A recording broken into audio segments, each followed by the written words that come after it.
Hello everyone, I'm Dr. Saurabh Jain and I'll be dealing up with the topic Basics of Energy and Environment, which has been newly added in the syllabi of UPSC Engineering Services exam. Environment has been asked earlier also with General Studies section, and there was a significant amount of questions that have been asked earlier. But possibly in the new syllabi for Engineering Services, the idea for environment has been changed a bit. It has been linked to energy as such, and then it has become a topic, basics of energy and environment. Now when we categorize the things in this particular topic as such, environment can be classified into 5-6 things. First one, ecology as such, speaking about living beings, speaking about the surrounding, speaking about their interaction, forms ecology as such. When we speak about ecology, there are multiple types of questions that can be asked, like questions related to symbiosis, or questions related to interaction between humans and humans, questions related to interaction between living beings and living beings, and of course questions related to interaction between living being and surrounding, speaking about food chain, speaking about biomagnification. There are many questions that have been asked traditionally also, and their phase can also be changed in the present scenario. When we move up in the environment section, environment degradation also becomes one of the topics that has to be discussed. Environmental degradation as such has been traditionally asked multiple times in the examination also, like what is air pollution, what is water pollution, what is soil pollution, noise pollution, radioactive pollution. Now as such, with the changing face of the environment, UPSC has also changed the type of questions that has been asked in environment. It has become more sectorial division of the pollution as such. Now when we classify pollution for engineers, it becomes more important to be more specific over the sectorial division of the pollution, like steel industry, like cement, like coal, like energy development, etc. and etc. Now when we speak about environmental degradation, we must also speak about its overall impact. What is the impact of soil pollution? What is the impact of water pollution? What is the impact of noise pollution? What is the impact of radioactive pollution? And then we also speak about the overall or the cumulative effect of this particular environmental pollution. We speak about global environmental change as such, how the environment has changed, how the climate has changed, what are the reasons for global environmental change.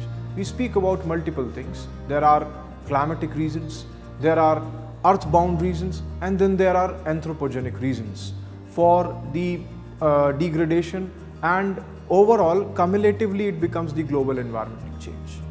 So we speak about global environmental change also in environment and energy section.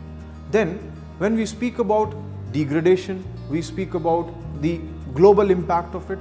We also speak about the mitigation that can be driven in this particular area. So global environmental degradation and its mitigation. There are multiple strategies that has been created globally. There are multiple strategies which have been created in India also. So we speak about global environmental governance, which itself has a larger domain, say starting from 1976 to the present scenario, speaking about UNFCCC, speaking about Kyoto Protocol, speaking about Montreal Protocol, then speaking about Clean Development Mechanism, also speaking about the latest Rio +20 summits, speaking about the Paris agreements, their pros, their cons, how internationally these mitigation strategies have been driven, and how countries, specifically those who are developed countries, those which are developing countries, how they are helping around with each other just to mitigate any kind of the pollution that has been created. The global environmental governance also becomes one of the topic of discussion in this. Then we speak about the Indian scenario, how environment has degraded in the country as such, what are the impacts and how we can mitigate. So we have seen the impacts, we have seen the degradation, the reasons for degradation. Now the mitigation strategies. Speaking about multiple legislatures that has been created, laws, Wildlife Protection Act, Forest Conservation Protection Act and its implications. Then speaking about the concurrent scenario, how India has taken steps towards global environmental change, how we can mitigate the impacts of global environmental change in India, speaking about National Action Plan for Climate Change. Also speaking about the contemporary legislatures that has been created, compensatory afforestation, green tax, etc. and etc. So as such, when we speak about environment is a dynamic part of the syllabi, because every time new things would be adding up to this particular topic. So more questions can be created or more questions can be formed in this particular area. This part of the subject as such was present traditionally in the syllabi as such.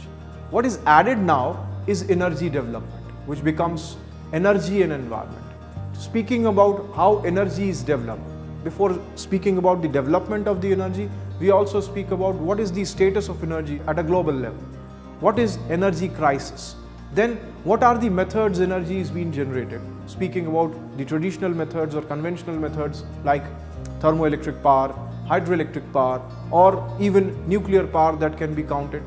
Then speaking about the alternative methods of generating energy, like speaking about solar power, wind power, tidal power, also speaking about geothermal power, then hydrogen-based fuels, then the concurrent fuels dependent on hybrid electricity, which may be battery-driven fuels.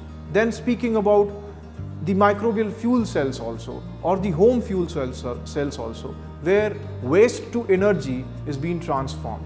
And then the contemporary conventional tools, like speaking about coal bed methane, speaking about shale gas, speaking about shale oil, or the other sources which can be used as such to generate energy, they also become one of the part of this particular topic. When we speak about energy development, we also speak about the impact of energy development over the environment. And then we also speak about the pattern where energy development has transformed the needs of the country, how India is, say, sparing up, or India is flaring apart, or India is dragging down as such. When energy consumption or energy production is concerned, the equilibrium of the energy has to be taken into consideration. Then what steps has to be taken up to mitigate all these problems so that we can generate a sustainable environmental pattern where energy development has least impact over the environment, and we can mitigate all those factors which have become one of the major factors for degradation of the environment as such. Like, for example, thermoelectric power plant is one of the major electricity generation method in the country itself. Of course, it burns coal, it also emits carbon dioxide, environmental degradation. Then how to mitigate this particular pattern? What energy resources can be used, or what technology can be used over here to create an alternative method for conventional energy generation also. That also becomes one of the methods. And then holistically speaking about environment and energy development and sustainable development or sustainable development goals also, how sustainable development of the environment can be generated using multiple modes of energy development and other technologies. So that would be the scope of basics of energy and environment for this particular exam. Of course, the area is broadened. The dynamics of this particular area is also, has also broadened. So our ideology or our pattern of developing this particular course is just to make it more simple, just to make it more consolidated. And of course, we'll be dealing up with more of the objective-based questions. So we are well prepared for that. Thank you.